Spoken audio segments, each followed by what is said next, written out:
Eu sou Eliana de Barros, pesquisadora, especialista na identificação de técnicas de impressão históricas e vou apresentar alguns instrumentos que eu desenvolvi nas minhas pesquisas.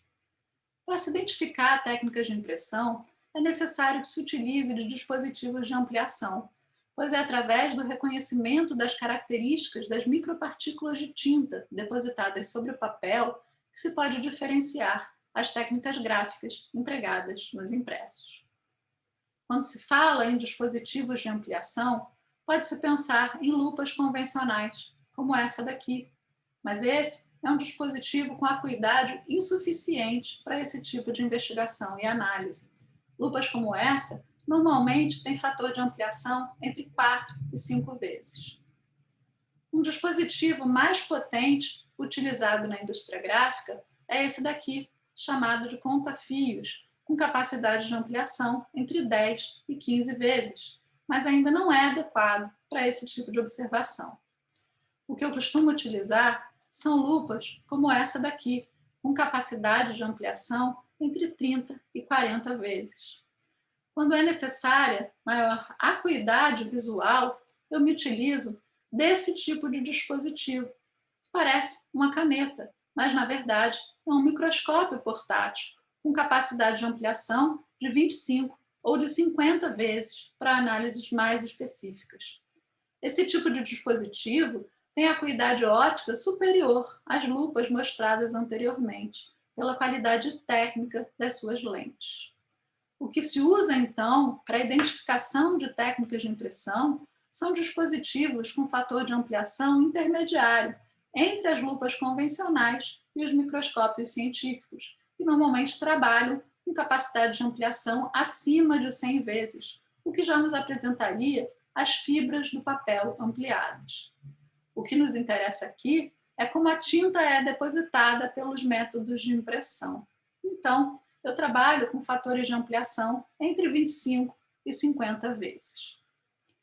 Para que se possa registrar o que é observado presencialmente nos acervos, ao analisar os impressos históricos originais com esses dispositivos de ampliação, o que eu passei a utilizar é esse tipo de lupa, com capacidade microscópica, mas que pode ser acoplado a um telefone celular, para que possa ser feito um registro fotográfico microscópico, produzindo uma imagem digital que acompanha o texto da pesquisa, como podemos observar aqui.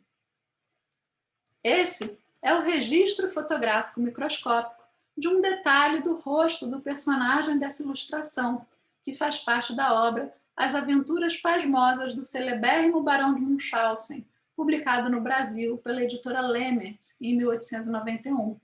Esse livro faz parte do acervo de obras raras da Biblioteca Nacional.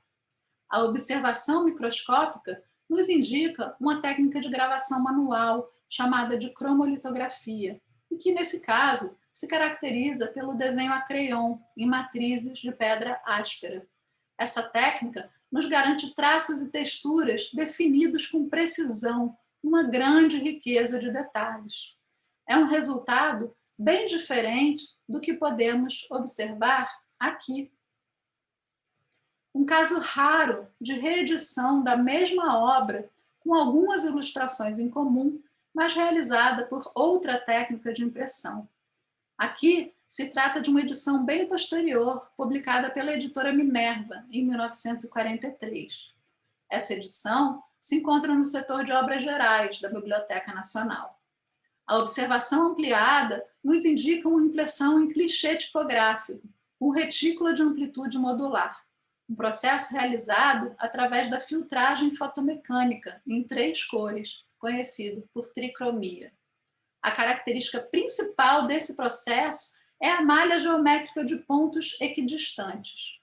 Apesar de mais recente, podemos notar que nessa técnica fotomecânica do século XX, a acuidade de detalhes é bastante inferior à técnica de gravação manual apresentada anteriormente, realizada ainda no século XIX.